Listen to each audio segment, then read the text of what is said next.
If you are studying for the PANCE or any other musculoskeletal standardized test, lumbar spine pathology is very easily testable. If you watch this video, these should be easy points, easy work as the boxers say. So let's get into it.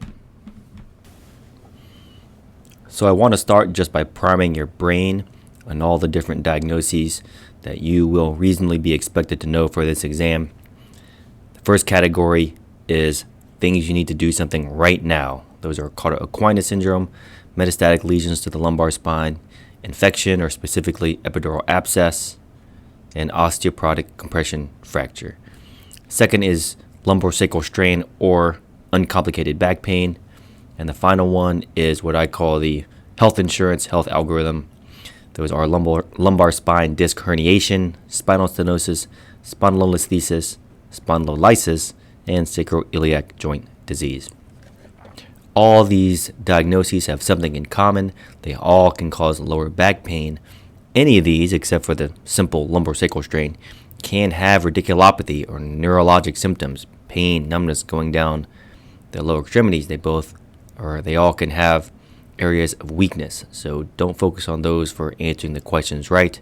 There are other things which we will review, which will lead you to the correct answer. So let's start with the do something now category. So do something now. The test does not want you to reassure or wait or just go to physical therapy. The first one is an adult patient who comes in with back pain, also says they cannot use the bathroom, and they might have weakness or numbness in their genital area. This is, of course, Cauda equina syndrome. Cauda equina syndrome. And a syndrome is a constellation of findings. So we'll list them: low back pain,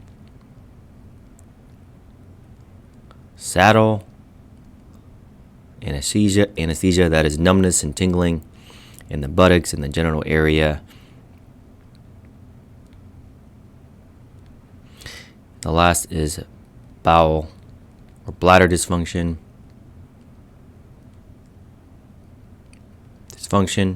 So most of the bladder dysfunction will be overflow incontinence, so they cannot empty their bladder, so the bladder fills up, and then eventually they will have an accident.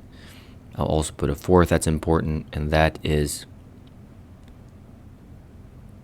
loss of anal tone. So if you do a rectal exam, they will not have much tone. So what is it exactly? If you have a spinal cord, which I will draw, this is a spinal cord, and somewhere around the L1 level, it stops being a discrete cord and just sends off all these nerve roots. And if you have some sort of lesion that is big enough to compress these nerve roots, you can get Cauda equina syndrome. Anything can cause this. So this can be a disc herniation, this could be an infection, this could be a tumor, it could be an abscess, it could be a piece of bone that is broken off. If you have a test question with this stem, you know it's Cauda equina syndrome, and you need to act now. You can't just give them some NSAIDs. And what you need to do first is order imaging. So X-ray, MRI, maybe even a CT scan. But in either case, you need to order imaging. And 1 millisecond later, you call a spine surgeon. And the reason, if there's too much of a delay in treatment, you can have permanent deficits. And the key to remember is the amount of time you have to diagnose and treat this before you get irreversible damage. That is 48 hours. So really the sooner the better, but no more than 48 hours. And the treatment is surgical decompression.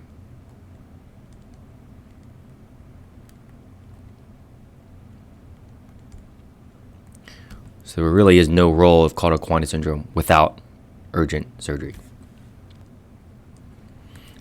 Second patient I want to talk about has lower back pain. May have pain going down their legs. They may be completely healthy except for a remote history of breast cancer. In this case, you cannot just ignore this. You can't just say, let's go to physical therapy and give you some NSAIDs. This group of pathologies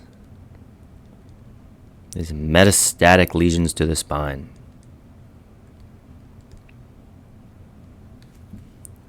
Now, it may be as dramatic as night sweats, nighttime pain,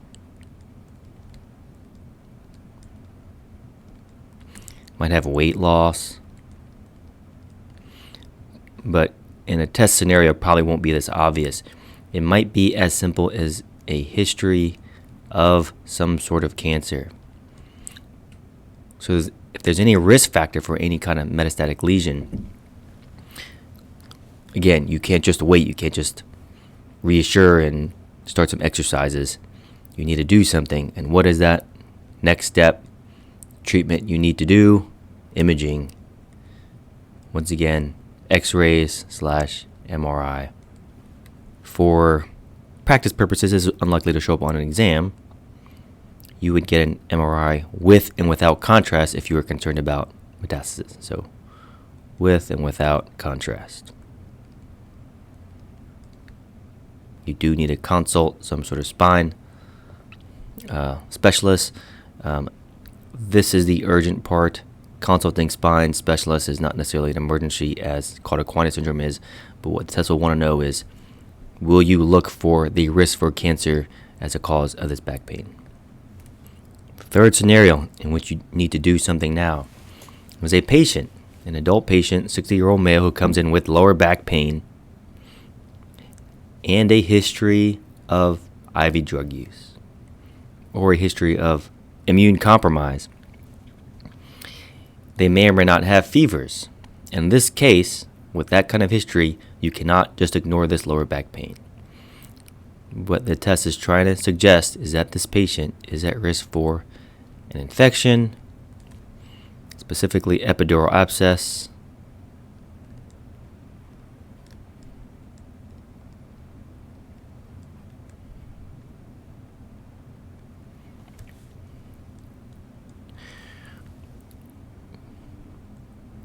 the main thing you need to be looking for on a low back pain or lumbar spine test stem, you need to be looking for these clues, is some sort of risk of immune compromise. So most commonly, it'll be IV drug use. It will be an HIV patient or anyone that has had any spine procedure. This could be a big spinal fusion, or it could be as simple as an epidural for a pregnant lady. There are many meds which you can look these up on your own, but things like steroids, things like immune modulators for rheumatoid disease. But what you need to be looking for on a question stem is these risk factors for infection, in which if they are pointing you towards a patient that is at risk for an epidural abscess, again, you can't send this patient home. You can't ignore this. You need to order, of course, imaging, X-ray and MRI, and again, with and without contrast. If it is an epidural abscess, the treatment for this is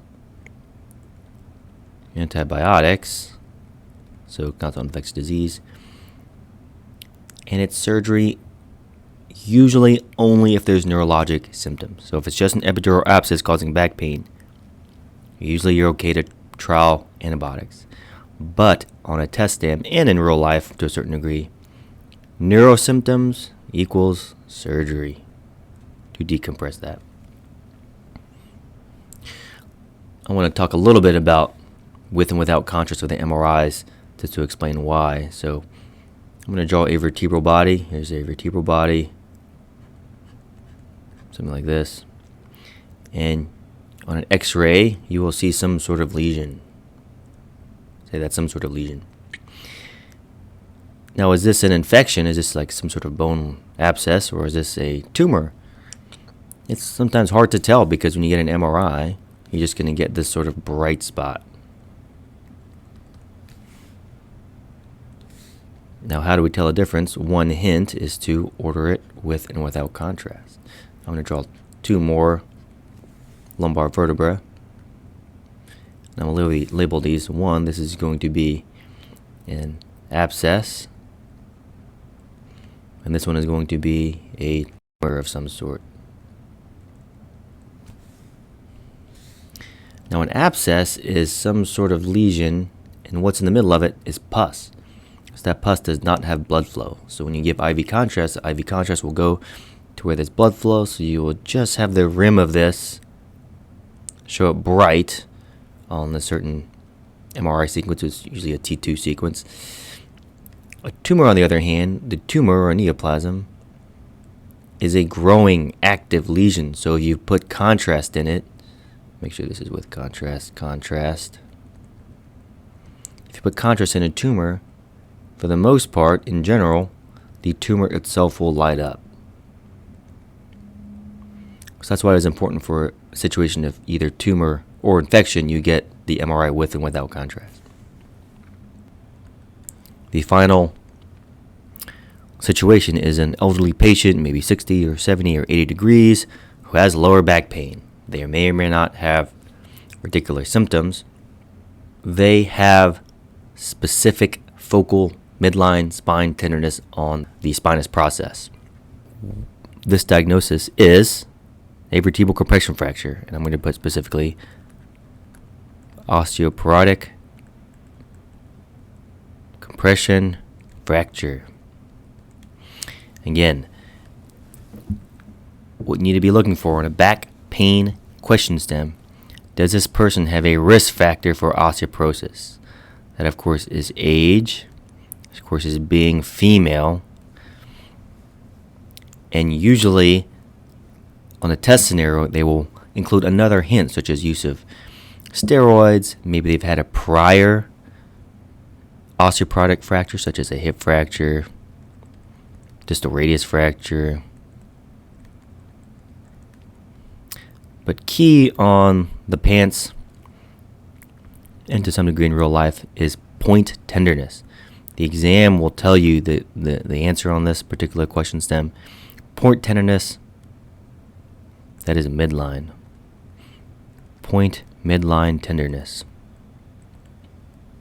This is all pointing you towards a compression fracture. There's no big trauma.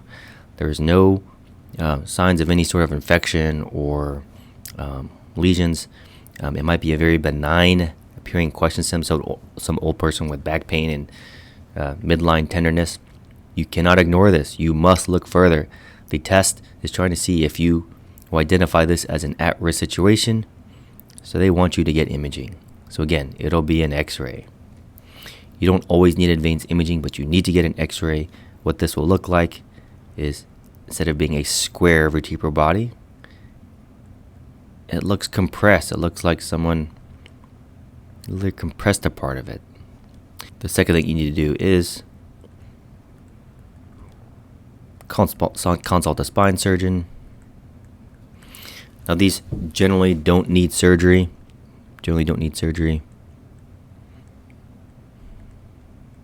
So the first line treatment is conservative. Once you found it is conservative, maybe bracing. The second option is something called a kyphoplasty.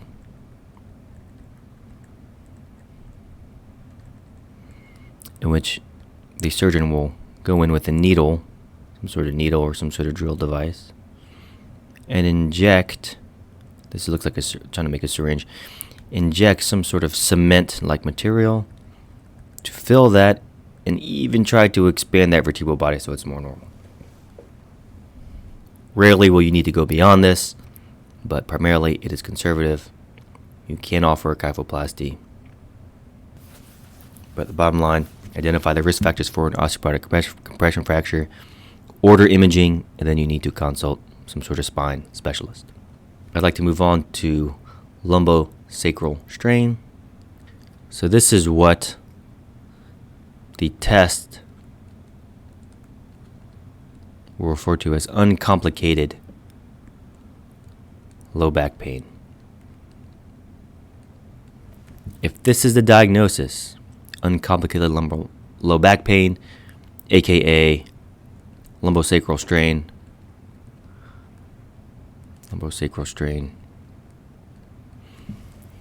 The key is less is more. Less is more. The test on this situation does not want you to do anything. They don't want you to order imaging. They don't want you to consult neurosurgery, no consults. They don't want you to order MRIs. They don't want you to talk about surgery. And what this will be is a patient, some adult patient, 50-year-old male, comes in with some sort of low back pain after some small injury, no significant trauma, so low back pain. And they will not have any of the risk factors that we talked above. They don't have any of the do now risk factors, so no signs of Cauda equina. They have no signs of metastasis. They have no signs of infection, no fevers, no chills. And again, you're looking for these warning signs on the test. No sign of infection, no signs of osteoporosis.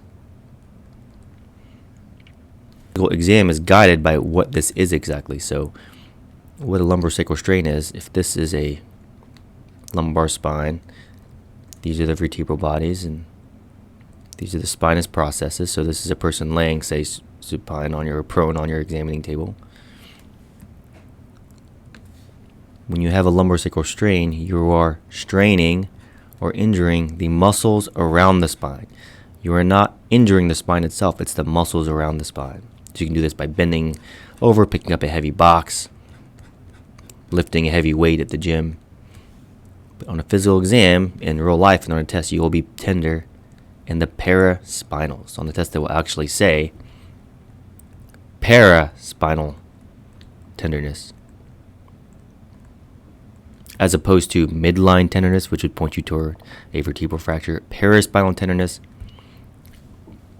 point you towards this is not generally a big deal. So you get a low back pain question. You're looking for these keywords. They will say no bowel bladder infection, no mets, no history of cancer, no history of fevers, no history of drug use, all these things. And paraspinal tenderness, that is lumbosacral strain. And like I said, less is more. The treatment is stay mobile. So I'm going to call this number 1, motion is lotion. So any thought of bed rest or staying still or putting in a cast or putting in a brace is incorrect answer. You need to move. 2, you can try NSAIDs or acetaminophen. And if it persists, some sort of physical therapy or an exercise program. This is going way down the list of things you can try, but in certain situations you can try muscle relaxers, as again, this is a muscle strain, so sometimes muscle relaxers can help with symptoms. We will continue this discussion on my next video, Lumbar Spine Pathology Part 2. My name is Will King. I'm a practicing orthopedic surgeon, hopefully helping you pass the PANCE exam.